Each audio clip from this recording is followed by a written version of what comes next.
Have you ever said something in the heat of the moment and thought, why did I do that? Or maybe you keep falling into the same patterns, overthinking, blowing up, shutting down, and you can't figure out why. You're not broken. You're just unaware. And today we're going to fix that. In today's video, I'm going to give you 3 steps that's going to build the foundation of emotional intelligence and improve your life, your relationship, and your career. It's where it starts. Let's get to work.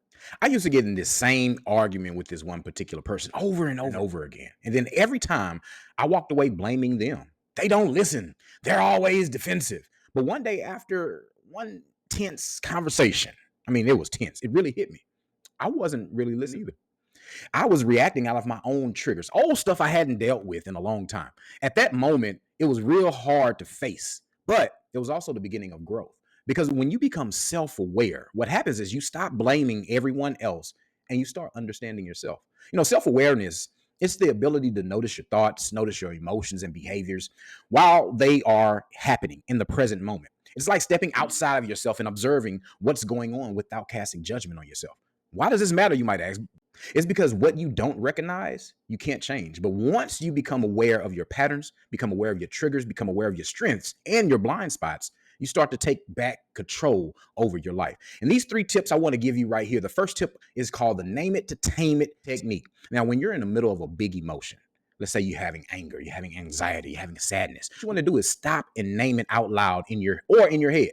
I'm feeling frustrated, or I'm feeling mad, or I'm feeling overwhelmed. This simple act, what it does, it moves from reaction mode to reflection mode.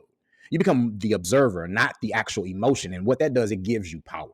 The second method is called the trigger tracker. What you want to do is keep a quick journal or phone note. I like to use my phone. You put the notes in your phone. And you want to document each moment where you felt triggered, where you felt tense, or you felt reactive. Now, you want to write down what happened. Why did you respond the way you responded? How did you respond? And what were you really feeling in that moment? You see, patterns will start to emerge. You'll start to notice these patterns once you write them down. And once you spot them, you can start shifting them. It's all about having that mindset shift and being able to self-reflect on how you respond, what you're feeling in that tense moment.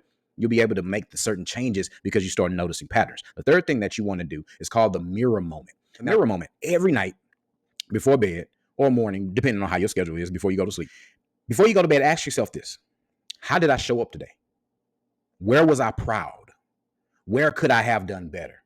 Now, this self-reflection moment, it builds your daily self-awareness.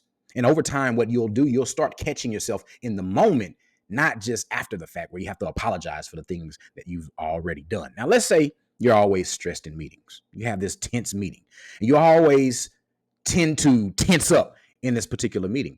You start tracking it and you realize you get anxious every time a certain coworker is present. Why?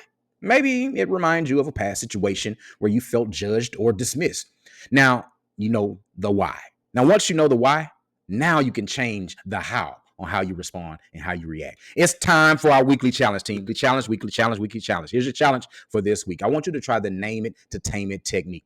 Next time you feel a big emotion, I want you to pause. I want you to name that exact emotion and drop a comment below. And what did you notice when you decided to name it and tame it? And next week, we're going to dive into self-regulation, because self-awareness is just the first step. But learning how to respond instead of react, now that's where the power is. I want you to hit that subscribe button, hit that notification, share with your friends and family, and comment below. And I'll see you next week. Self-work is the best work, so we must get to work. Till next time, peace.